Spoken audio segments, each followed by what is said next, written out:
We want to name just a few of the most important aspects of your life. And we want to call your attention to something that really is important. These may or may not be in order of importance. They're all going to seem important to you, but your Earth spins in its orbit in perfect proximity with other planets. Not your job. Your sun comes up every morning. Not your job. The water of your planet moves around in a pattern that serves your planet in terms of balance and energy and food supply. Not your job. Didn't go with us on that one quite as well. Your blood pumps through your body while you sleep. Not your job. You're not as impressed with these things as we are. We want you to begin putting, for a little while, everything that is important to you in the category of not your job, meaning not your action-oriented job. We want you to understand that there is a broader perspective that is moving things and keeping things in balance, and that the population of your planet is something that is tended to from non-physical consciousness perspective. That so much about what you are living here was set into motion even before you got here, and that there is a vibrational reality that you will call future experience that is underway, that you are contributing to on a daily basis by the sifting and sorting of the contrasts that you live. So just for a little while, we're not asking you to withdraw from life. We're not asking you to not have fun measuring yourself with others. We're not asking you to not enjoy the competitions that you find with each other. We're just asking you to put it in perspective. We're just asking you to acknowledge that there is an energy that creates worlds, a consciousness flowing energy that creates worlds, that comes from what some want to call God. We call it source energy, or your inner being, or the non-physical part of you, that is working for you because you are blessed and deserving, not against you ever.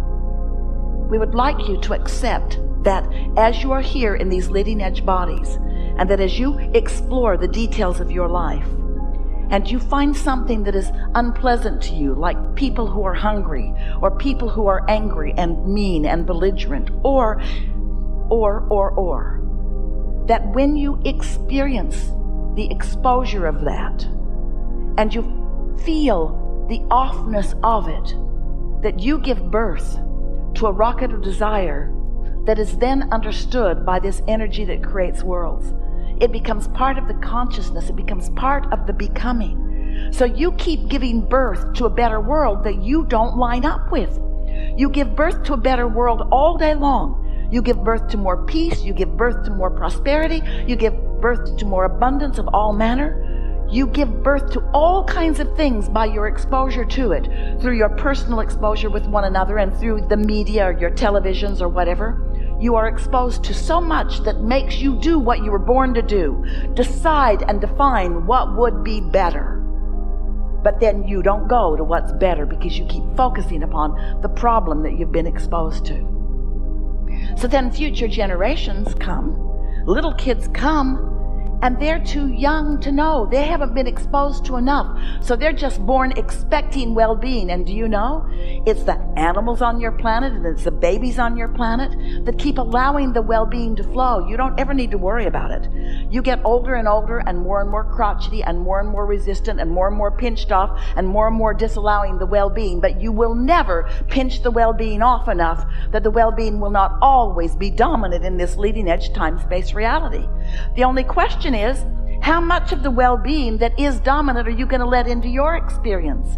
And when are you going to stop justifying what isn't working out for you by noticing what isn't working out for you and for others? We want you to step back just for a little while. Try it for a month, where you say, people say, what are you doing? Nothing. No, really, what are you doing today? I'm going to daydream. What? Yeah. I'm going to go sit by the lake or sit by the fireplace. I'm going to put my feet in the water. Aren't you going to go to work? Yeah, but I'm not going to focus like I usually do. I'm going to tap into my true power. Probably going to get fired. No, No, I have enough reserves going. I can go through the motions of what they need from me while I dominantly daydream. I can daydream at night. I can daydream on the way to work. I can daydream on my lunch hour. I can daydream. My mind can wander into the good things of life. I can predominantly daydream.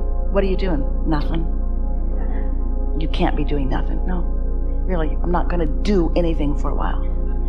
What? I'm not going to do anything for a while. Nothing? Hardly. I'll probably get dressed, take an occasional shower. I'll eat, and I'll show up. But I'll be different because I'm showing up in my wholeness. I'm showing up in my expecting good things to come to me. I'm showing up expecting inspiration to come to me in such a timely way that I can shoot a basket from mid-court and on a buzzer beater win the championship. I can do that. Or I can receive an impulse about something that I've been lightly pondering, and when I play it all the way out, it's effective. I can invent things and create things by utilizing this higher power that I have to daydream myself to. I'm no longer going to hold myself in practical defiance of my true power. I'm not going to do a piddly, mediocre little action thing. I'm going to tap into true power. So we're just saying that when you get the hang of this, that the power of a non-resisted thought, that's what we want you to focus with us here. The power of a non-resisted thought is a comparison of like an atomic bomb to a firecracker. The relationship of the energy and the movement of the energy within it, the power of a non-resisted thought. Try it. Try it just a little. Not even all the time, just a little more. Daydream a little bit and see what happens. Let your mind wander, or think about when your mind did wander and what it produced. Esther was waiting for her plane at the airport on her way to here. And she was in the Delta Lounge and just got a really strong impulse to go to her gate. And she looked and she thought, it's an hour early. I should stay here because less people, more food, comfortable chair. I should stay here. But the impulse to go was really strong. A good feeling impulse, like something better awaits you somewhere else. That feeling? Her practical mind couldn't figure it out because nobody wants to be at the gate instead of the first class lounge. But Esther did, was strong. So she went down to the gate, found a seat, saw that her flight was on the board. It was the next flight coming. There was an airplane still there and another one still coming. So she was there really early. And then she thought, I should have a drink of water. My breath might be bad. And she thought, I should eat a breath mint. My breath might be bad. And then she thought, I should stand up. And then she thought, I should go over there. So she's just following these unimportant seeming impulses. And a woman turned around and said, Esther, oh my God. I knew I would meet you someday. I didn't know where or when.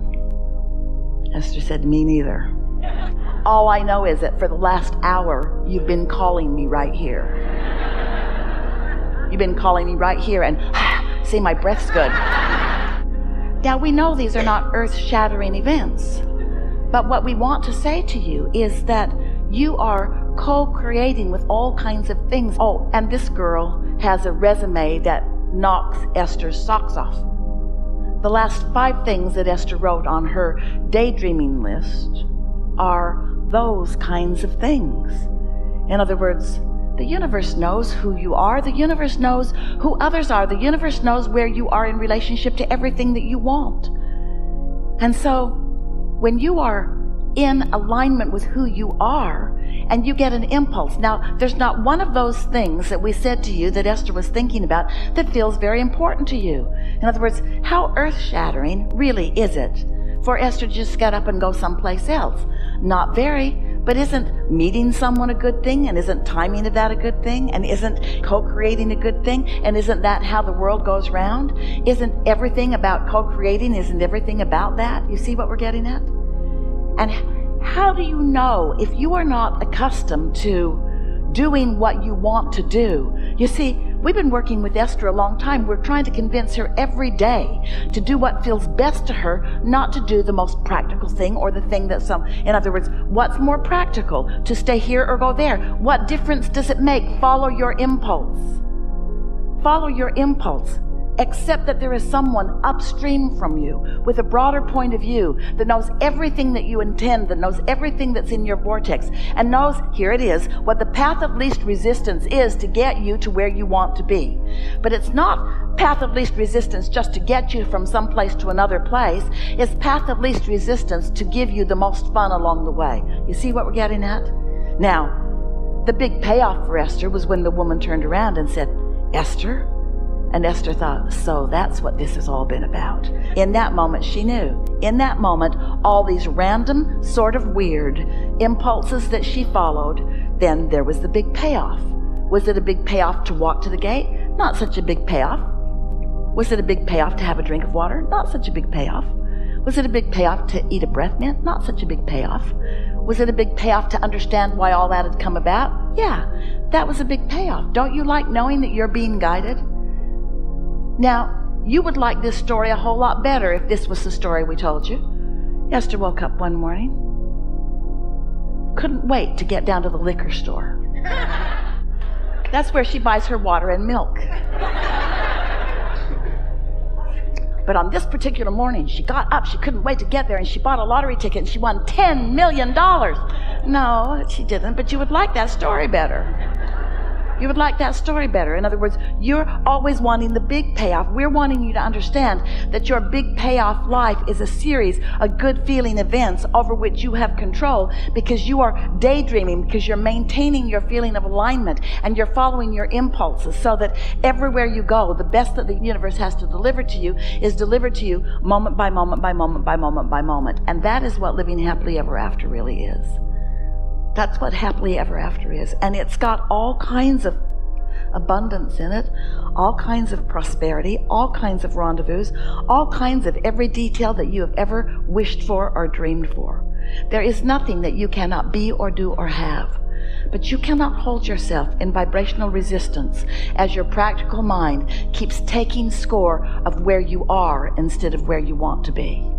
And because you've not really understood this, and you've not allowed yourself to purposefully daydream, because you've oriented yourself to too much practicality, because you've been measuring your success in life to how others have approached you or others have approved of you.